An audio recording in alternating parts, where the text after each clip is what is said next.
आवाज आई आपकी बीप की। हाँ तो वोट देकर आए तो सबसे पहले पूछेंगे क्या लग रहा है आपको। अच्छा देखिए जिस तरह से मेरे इस बूथ पर जो उत्साह मुझे नजर आया, आपने देखा होगा कि बड़ी संख्या में महिलाएं देखो मतदान का प्रयोग करने के लिए आ गई। और ये जो मताधिकार का जो अधिकार दिया बाबा साहब ने, वो मुझे हर मतदान दिवस में बाबा साहब याद आते हैं। बड़ा बहस के बाद उन्होंने कहा सबको आप मताधिकार का प्रयोग दो। क्यों अपन इंग्लैंड और यूएस का उदाहरण देते हैं कि महिलाओं को संघर्ष करना पड़ा यूके में, 110 साल बाद यूके में मताधिकार मिला और यूएस में भी लेट मिला। हम जब अब आजाद हो गए और हमारे जस्ट बाद बहुत से देश एशिया और अफ्रीका के आजाद होने वाले हैं, तो भारत को कुछ नवाचार करना चाहिए, भारत को कोई दिशा दिखानी चाहिए। तो जो बहस का रुख उन्होंने मोड़ा संविधान सभा में, और फिर संविधान सभा के सभी सदस्य सहमत हुए कि अडल्ट फ्रेंचाइज को हमें तुरंत स्वीकार करना चाहिए। इसलिए सबको मताधिकार का प्रयोग हमारी संविधान सभा के सदस्यों ने दिया।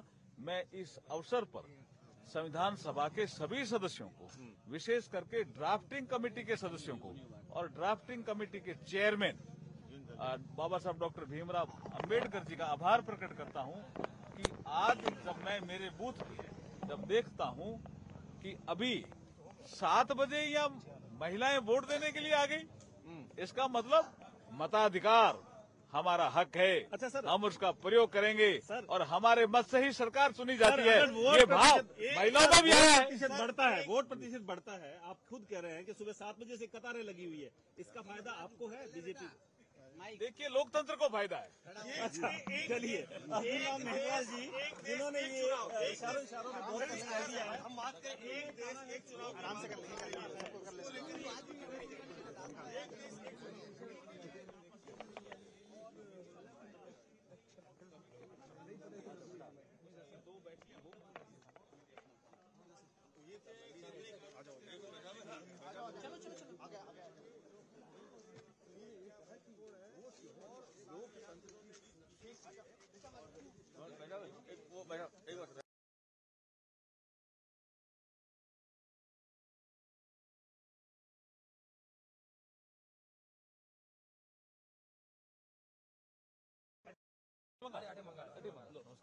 आपने मतदान का प्रयोग कर दिया सुबह सुबह, इसको लेकर के आप क्या कहेंगे? क्या रुझान है राजस्थान का चुनाव का?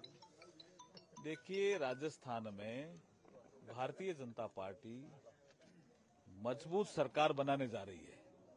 आज मतदान का दिवस है। आपको लग रहा है कि मैं जिस बूथ पे खड़ा हूं, इतनी बड़ी संख्या में महिलाएं हैं, लोकतंत्र की ताकत नजर आ रही है ना साफ साफ। हर जगह जिस तरह से मतदान लंबे मतदान केंद्रों में लाइन लगी है, ये क्या संकेत है? ये संकेत है जो चुनाव आयोग ने जो कुछ नवाचार किए हैं उसका भी असर हमें देखने को मिल रहा है। हम इस अवसर पर भारतीय निर्वाचन आयोग का भी आभार प्रकट करते हैं। सर, विपक्ष की तरफ से कह रहे हैं कि हमारी सरकार बनेगी।